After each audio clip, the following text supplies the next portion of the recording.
अस्सलामुअलैकुम वरहमतुल्लाहि वबरकातुहू। महतरम सामीन, उम्मीद है कि आप हज़रात खैर आफियत से होंगे। दोस्तों, आज मैं आपको एक बहुत ही अहम जानकारी देने जा रहा हूं। जैसा कि हम तवाफ़ करते हैं और तवाफ़ में अक्सर चक्कर भूल जाते हैं, यानी शक पैदा हो जाता है कि चक्कर 7 हुए हैं या 6 हुए हैं। कभी कभी ऐसा लगता है कि शायद एक ज़्यादा हो गया, 8 हो गए। तो ऐसी हालत में हम क्या करेंगे? इसमें सजदा सहू तो होता नहीं है कि नमाज है चलो सजदा सहू कर लेते हैं। तो ऐसी हालत में हमें क्या दोबारा से तवाफ़ करना पड़ेगा या क्या करना पड़ेगा? और एक बहुत अहम जानकारी आपको ये देनी है। जैसा कि मैंने कुछ दिन पहले 4-5 दिन पहले तकरीबन बताया था कि रियाजुल जन्ना का परमिट लेने का जो मैंने तरीक़ा बताया था आपको, बहुत आसान। नुस्ख ऐप को छोड़कर, नुस्ख ऐप से जो है हाजियों को बड़ी परेशानी हो रही है, उनसे उछल नहीं रहा है और परमिशन नहीं हो रही है। और अगर किसी का चल भी जाता है तो 2 महीने तक जो है सीट खाली नहीं है, फुल है। तो आज मैं आपको उसका जो है पूरा रास्ता कि उसका जो ऑफिस है हज कमेटी का, हज कमेटी ऑफ इंडिया का मदीने में, वो कहाँ है, कौन सी तरफ है, कौन से गेट से जाना है। हमारे एक साथी मौलाना इंतज़ार गए हुए हैं दिल्ली में, जो इमाम है अल्हम्दुलिल्लाह, उन्होंने मुझे बाकायदा ऑडियो भेजी है और उन्होंने पूरा रास्ता समझाया है। और उन्होंने जो है ये हुक्म दिया है कि आप सभी साथियों को बता दें, सब हाजियों को बता दें जो भी आपसे चैनल से जुड़े हुए हैं, ताकि सब हाजियों का फ़ायदा हो जाए। क्योंकि वहाँ ढूंढना आसान नहीं है हज कमेटी के दफ्तर को, तो इसलिए उन्होंने पूरा रास्ता बताया है और बताया कि कितना आसान है रियाजुल जन्ना का परमिट लेना। और इसके अलावा और बहुत सारे सवालात आपके हैं, उनका जवाब भी दूंगा मैं। तो सबसे पहले दोस्तों, आपको एक बात समझनी है कि तवाफ़ कितनी किस्म का होता है। तवाफ़ के चक्कर के बारे में ही मुझे बताना है, लेकिन उससे पहले ये समझना ज़रूरी है कि तवाफ़ की कितनी किस्में हैं। तवाफ़ की जो है 7 किस्में हैं। नंबर 1 तवाफ़ क़ुदूम। तवाफ़ क़ुदूम ये उस तवाफ़ को कहते हैं जो जाते ही हम जो सबसे पहले एकदम यहाँ से ये ihराम बांध के जो डायरेक्ट जद्दा जा रहे हैं, जिनकी फ़्लाइटें वो मक्का जा रहे हैं, तो उन्हें जाते ही जो उम्रा करना पड़ता है, उसका जो तवाफ़ करते हैं उसे तवाफ़ क़ुदूम कहते हैं। और इसी तरह से दूसरा जो तवाफ़ होता है वो होता है तवाफ़ ज़ियारत। तवाफ़ ज़ियारत ये हज का रुकन है, यानी इसके बग़ैर हज पूरा नहीं होता। इसका वक्त 10वीं ज़िलहिज्जा की सुबह सादिक से शुरू होता है और अय्याम नहर यानी क़ुरबानी के जो दिन होते हैं 10, 11, 12, 12वीं तक करना ये वाजिब है। समझ गए? पहला जो तवाफ़ था तवाफ़ क़ुदूम, ये करना सुन्नत है और तवाफ़ ज़ियारत करना वाजिब है। और तीसरा तवाफ़ है तवाफ़ सदर। तवाफ़ सदर जो है तवाफ़ विदा को कहते हैं। ये बैतुल्लाह से वापसी का तवाफ़ है। ये हर आफाकी पर वाजिब है, यानी जो बाहर से गए हुए हैं हाजी, एक तो है वही मक्के का रहने वाला है तो उसके ऊपर तो ये नहीं है। जो बाहर से जाने वाले हैं, जैसे हमारी तरफ इंडिया पाकिस्तान से जा रहे हैं, तो इनके ऊपर तवाफ़ विदा करना ये वाजिब है। इसी तरह से तवाफ़ नंबर 4 तवाफ़ उम्रा। ये उम्रे में रुकन फ़र्ज़ है, यानी उम्रे के अंदर जो तवाफ़ किया जाता है वो फ़र्ज़ होता है, यानी इसके बग़ैर आपका उम्रा नहीं हो सकता। और नंबर 5 तवाफ़ नज़र। नज़र कहते हैं मन्नत को, यानी मन्नत मानना। किसी ने मन्नत मान ली कि अगर मेरा फला काम हो गया तो मैं तवाफ़ करूँगा, तो ये उसके ऊपर करना वाजिब हो गया, तो ये वाजिब तवाफ़ हो गया। इसी तरह से तवाफ़ नंबर 6 तवाफ़ तहिया।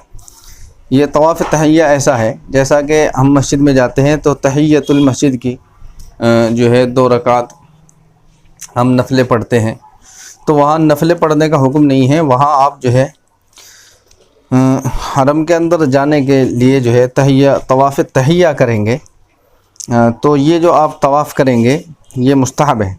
लेकिन अगर कोई दूसरा तवाफ़ कर लिया तो वो उसके कायम मकाम हो जाएगा। इसी तरह से तवाफ़ नंबर 7 तवाफ़ नफिल। ये नफली तवाफ़ है, जिस वक्त जी चाहे किया जा सकता है। हम किसी भी वक्त जो तवाफ़ करते हैं नॉर्मल अपने कपड़ों में, ये नफली तवाफ़ होता है। तो अब आप ये बात समझ लें कि अगर हमारा जो तवाफ़ है वो नफली है, अगर हमारा तवाफ़ नफली है और हम उसमें चक्कर भूल गए हैं, तो अगर हमें शक लग रहा है कि हमारे चक्कर जो है 6 हुए हैं या 7 हुए हैं, तो अगर ये डाउट है तो आप जो है एक चक्कर और कर लें, 7 कर दें पूरे। और कभी ऐसा हुआ कि हमने जो है चक्कर पूरे समझकर नफले भी पढ़ ली, 2 जो वाजिब नफले जो पढ़ी जाती है तवाफ़ करने के बाद, जो वाजिब है पढ़ना जिनका, उसके बाद याद आया कि भाई चक्कर तो मेरे 6 ही हुए हैं, तो अब जो है फिर एक चक्कर काट लें, उसके बाद 2 रकात फिर पढ़ लें, तो ये भी सही हो जाएगा। लेकिन अगर हम फ़र्ज़ी या वाजिब तवाफ़ कर रहे हैं, फ़र्ज़ तवाफ़ कर रहे हैं या वाजिब तवाफ़ कर रहे हैं, तो इसके अंदर शक नहीं होना चाहिए। इसके अंदर अगर आपको शक पड़ गया है तो आप जो है तवाफ़ दोबारा से करेंगे, आप दोबारा से पूरा तवाफ़ करेंगे।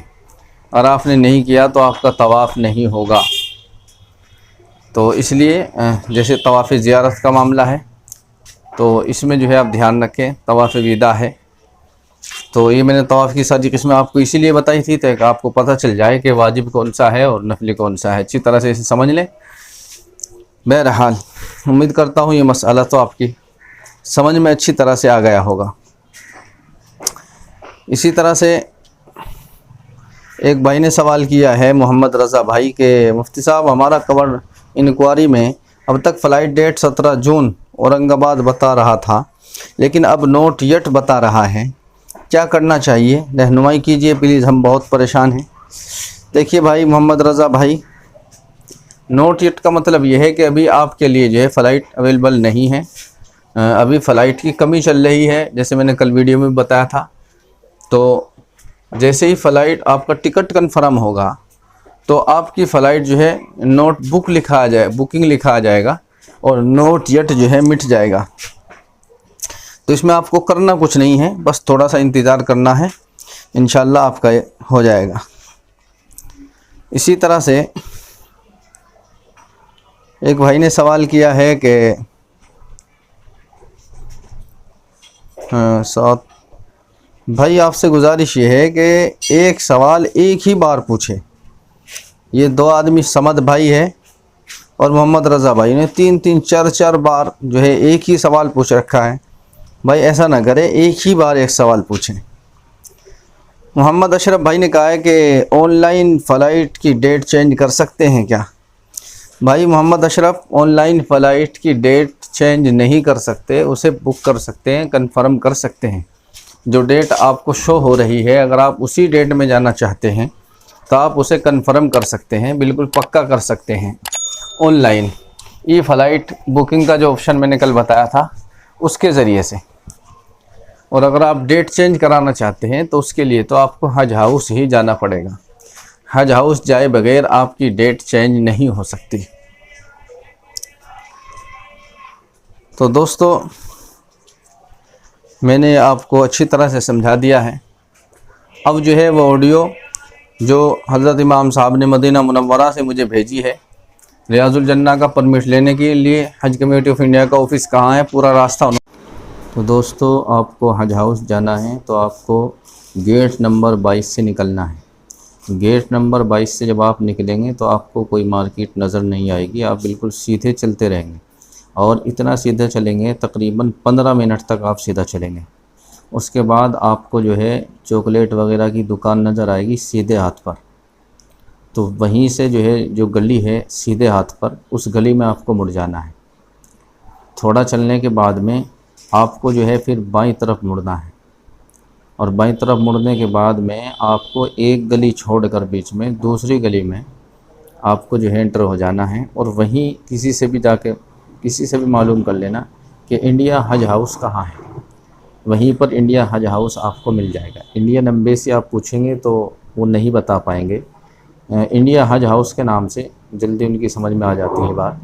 तो आप उनसे मालूम कर लें और आप वहाँ पहुँच जाएं। वहाँ जाने के बाद में आप बता दें कि जी मुझे रियाजुल जन्ना की परमिट चाहिए 10 आदमियों का, 20 आदमियों का, यहाँ तक कि 40 आदमियों का भी आप ले सकते हैं।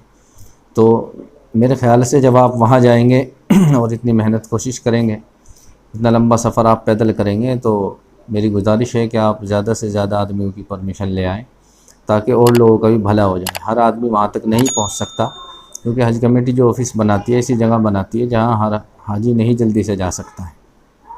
तो जब आप वहाँ चले ही जाएंगे तो आप जो है 10-20 आदमियों की ज़्यादा की ले आएँ, जो लोग भटके फिर रहे हैं, नहीं जा पा रहे हैं बेचारे। तो किसी को भाई आपने जो है ज़ियारत कर ली, रियाजुल जन्नह में आप गए हैं या नहीं गए हैं, आपने वहाँ नमाज़ पढ़ी है, तो जो कहीं नहीं पढ़ी तो उसे लेकर के चले जाएँ। अगर कोई पहले से जा चुका है दोबारा ले जाएँ।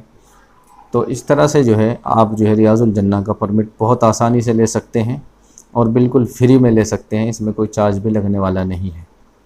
तो दोस्तों, उम्मीद करता हूँ कि आपको आज की वीडियो अच्छी लगी होगी। वीडियो अच्छी लगी है तो वीडियो को लाइक कर दे, शेयर कर दे। चैनल पर नए हैं तो चैनल को सब्सक्राइब कर ले, ताकि आने वाली वीडियो का नोटिफिकेशन आपको मिलता रहे। आइए चलते हैं, फिर मुलाकात होगी अगली वीडियो में। अस्सलामु अलैकुम व रहमतुल्लाहि व बरकातुहू।